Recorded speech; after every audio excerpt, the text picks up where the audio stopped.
Hello, good morning, જય સ્વામિનારાયણ, જય શ્રી કૃષ્ણ. મુક્તભાઈ કેમ છો બધા? સ્વાગત છે તમારું અમારા વ્લોગમાં. જો મુક્તના ઓલવેઝ એ બાજુ જવું હોય, જઈએ છીએ, વેઇટ કર. તો જો આજનું સરસ મજાનું વેધર છે, 26 ડિગ્રી ટેમ્પરેચર છે. અત્યારે જ 16 ડિગ્રી ટેમ્પરેચર છે, એટલે વધારે આજે ગરમી છે. અમે જઈએ છીએ સ્કૂલ. તો અમે સ્કૂલ જવા માટે નીકળી ગયા છીએ. મારે પણ આજે જવાનું છે જોબ પર. બસ સ્કૂલમાં પણ આજે લાસ્ટ ડે છે, પછી 1 વીકનું વેકેશન. છોકરાઓ ઘરે અને અમે પણ જવાના છીએ હોલિડે પર. 1 વીક રહ્યું છે અમારે જવા માટે. બસ નેક્સ્ટ વીક ફ્રાઈડે અમે જઈશું. આખું વીક બહુ જ હોટ છે આ વખતે. એટલું ગરમ છે ને, બહાર જવું કે ના જવું એ વિચારવું પડે. સનસ્ક્રીન વગર તો અમારે આ તડકામાં ના નીકળાય, નહીં તો સ્કિન બળી જાય. હવે આજને સ્કિન પર એલર્જી થાય. સનસ્ક્રીન લગાવી છે. હવે પહેલાં કોકોનટ ઓઇલ લગાવ્યું અને સનસ્ક્રીન લગાવી છે. જોઈએ હવે કેમનું રહે છે ફેસ ઉપર, કારણ કે આ સેન્સેટિવની જ લગાવી છે, જો કે વાંધો ના આવે. જો આને એક દિવસ પકડવાનું થાય ને તોય જોર આવે મારા મુખને. તો ચાલો જઈએ સ્કૂલ ફટાફટ, લેટ છીએ, મળીએ પછી. તો બસ મારી આવી ગઈ છે. હવે હું જઈશ બસમાં. આ બસ પછી બીજી બસ પકડવાની છે મારે. તો જો હું ચાલું છું, આજે તો ચલાતું પણ નથી, ગરમી એટલી છે ને, એટલે પહોંચવા આવી છું. હવે 4-5 મિનિટ ચાલવાનું છે ગરમીમાં. ગરમી અમારે તો ગરમી બહુ જ પડે. જ્યારે પડે ને ત્યારે ઇન્ડિયા જેવી જ ગરમી લાગે, ઇન્ડિયા કરતાંય વધારે લાગે.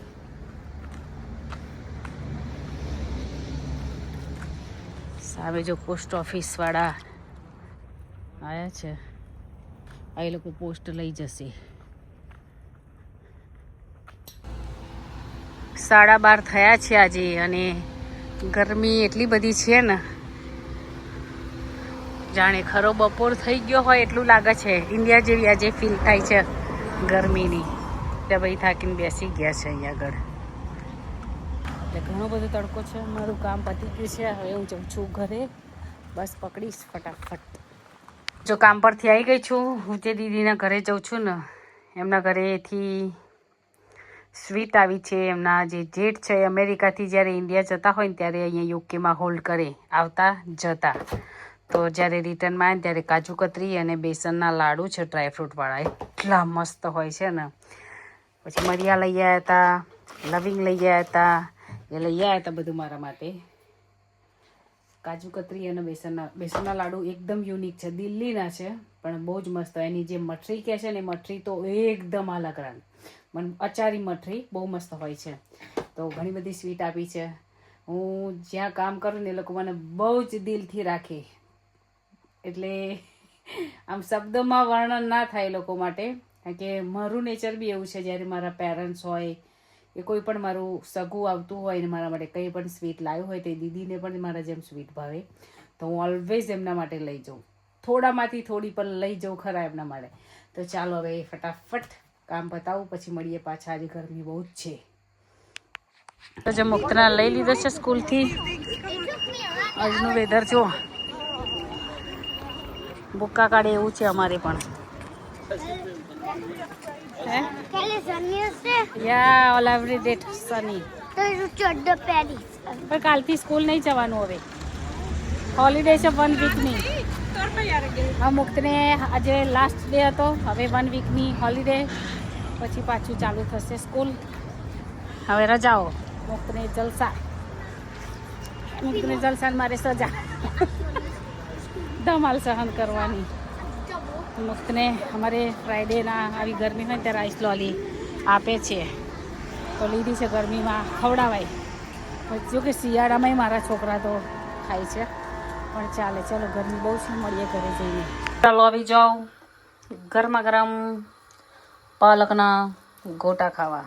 હજી નિકુંજની ડાયટમાં ગોટા ખાવાના છે. ગોમના નહીં કહેતી, હવે તે ખવાય ને. ચીટ ડે હોય ક્યારેક ક્યારેક ખવાય. મને જે ભાવતું હોય ને એ ખાવું જોઈએ, ક્યારેય મનને મારવાનું નહીં. એ ભીખ માગીને શું કરવા ખાવાનું? પૈસા આપણી જોડે નથી, કમાઈએ છીએ તો ખાવું જોઈએ. તો ચાલો તમને બતાવું મસ્ત મજાના ગોટા કેવી રીતે બનાવું છું. જો મસ્ત મજાના થાય છે, ગ્રીન ગ્રીન જાળીદાર એકદમ.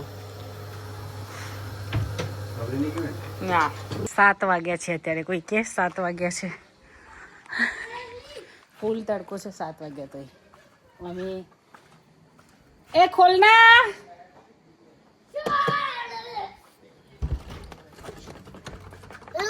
એ પપલું આ પપલું આમાં એવલિનની મજા છે. જો જો એવલિનના ઘરે પંખો સરસ છે, રિમોટ વાળો. પાણી પાણી પીવા આવી? બહુ પી આવી? હે હવે લાઈન બહાર જતી રહેશે. લાય ઓપન કરું, લાય ઓપન કરું. લા ગુડ ગર્લ. હા બહુ પીવાનું है बॉटल में? अच्छा फेंक दिया. આમાં લસ્સી ભરી છે એટલે ફેંક દઈશ ને. હા પણ ગીરી લાય બેટા, મને આપી દે, હું તને ભૂ પીવડાવું. હું ભૂ પીવડાવું તને. તો જો મને પાછી એલર્જી થઈ ગઈ છે સ્કિનની.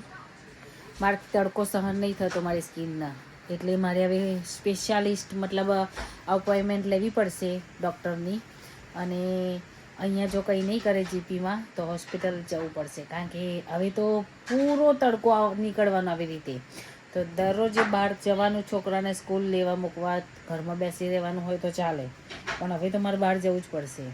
તો આવું ના ચાલે. તો જો બરફ લગાવું છું કે આ લાલ જે થયું છે ને એ ઓકે થઈ જાય, નહીં તો આ કાળો ડાઘો પછી પડી જાય ફેસ ઉપર તો ખરાબ લાગે ને. એવું મને ના ગમે. હા શું કીધી? માથામાં તેલ લગાય, હમણાં લગાવશે મમ્મી એવું કે છે પણ અંકલના. હા હા તો ઓર્ડર છે ને મારે ચાંદા મામા પ્લેન સાથે જાય છે, જોકે ચાંદા મામા એક જ જગ્યાએ છે, પ્લેન જાય છે, એના પાટા દેખાય છે સરસ. હજુ અજવાળું છે અમારે. જો 8:30 થયા કમ્પ્લીટ. આવી ગયા છે અમે ઉપર રૂમમાં. હું ને મુક્ત 3 દિવસ થયા, 3જો દિવસ છે. હું ને મુક્ત ઉપર જ સૂઈ જઈએ છીએ, ઉપર જ આરામ કરીએ, કારણ કે નીચે 3 જણને એક ગાદીમાં ફાવતું નથી, એક જણને નીચે સૂઈ જવું પડે. અને આને રૂમ ખાલી થઈને તો એ ઉપર સૂઈ જવું હોય છે, એટલે મેં હું ને મુક્ત ઉપર સૂઈ જઈએ. જમવાનું આજે સેવ ટમેટાનું શાક અને રોટલી બનાવી છે, ને સાથે પાલકના ભજીયા બનાવ્યા હતા. નિકુંજનું મન હતું, બાકી તો રોટલી શાક જ બનાવ્યું હતું મેં. તો હરી આવી ગયો છે. હરીને આજે મેચ હતી, કે એના હમણાંની તો એવરીડે મેચ હોય છે, એવરીડે મેચ રમવા જવાનું હોય છે અહીંયા આગળ. અને અમારે સન્ડેના તફગલ સ્ક્વેરથી રથયાત્રા નીકળશે. તફગલ સ્ક્વેર આવતી હોય છે કે ત્યાંથી નીકળતી હોય છે, એ રીતનું હોય છે રથયાત્રા. તો અમારે સન્ડેના છે એનો પ્રોગ્રામ. 2 વાગ્યાથી 4 વાગ્યા સુધી કે 5 વાગ્યા સુધી હશે. મારા ફ્રેન્ડ જવાના છે, એમને મને કીધું, પણ મારે હવે હરીનું બર્થડે આવે છે ને એટલે એની થોડી પ્રિપરેશન કરવાની છે, એટલે મારાથી તો સેટ ના થઈ જવાનું. અને આ પાછું સ્કિન મારી દાજી ગઈ છે ને, હજુ કન્ટિન્યુ 3 દિવસ તો આવું જ જરૂર રહેશે. 3 દિવસ નહીં, હવે હમણાં તો સમર ચાલે એટલે એવું જ રહેવાનું, પણ 3 દિવસ મારું ભાગમ ભાગ જ ચાલવાનું છે, કારણ કે કાલે થોડું કામ છે એટલે બહાર જઈશ, પરમ દિવસે પણ જવાનું થશે, એટલે હમણાં આવું જ ચાલવાનું છે અમારે. તો પડે છે ક્યારની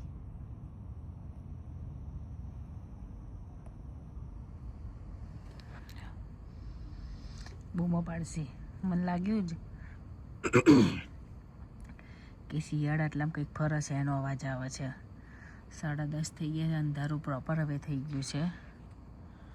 જો ત્યાં સામે પ્લેન જાય છે, અપસ્ટેરથી બહુ ફાઇન લાગે. જુઓ તમે નજારો, બહુ મસ્ત. હવે આટલામાં શિયાળ ફર્યા કરશે. જો ત્યાં લાઇટ થઈને ત્યાં આગળ શિયાળ છે. જો આવી એ રહી, જો ગતી રહી. શિયાળ આખો દિવસ અહીંયા ફર્યા કરતી હોય છે. ત્યાં છે જો. અહીંયા ખુલ્લેઆમ શિયાળ ફરતી હોય છે. કે થાકીને સૂઈ ગયો, એને ગરમી લાગતી હતી એટલે એની બાજુ પંખો કર્યો મેં કે સરસ સૂઈ જાય શાંતિથી. વાગી ગયા છે 10:30. હવે હું પણ એડિટિંગ કરીશ વ્લોગનું. ઇન્ડિયાના 1:30 વાગે મારો વ્લોગ અપલોડ થતો હોય છે. ઇન્ડિયાથી જે જોતા હોય, ના ઇન્ડિયાના ને યુકેના, સોરી યુકેના 1:30 વાગે મારો વ્લોગ અપલોડ થતો હોય છે અને તમારે ઇન્ડિયા 6 વાગ્યા હોય.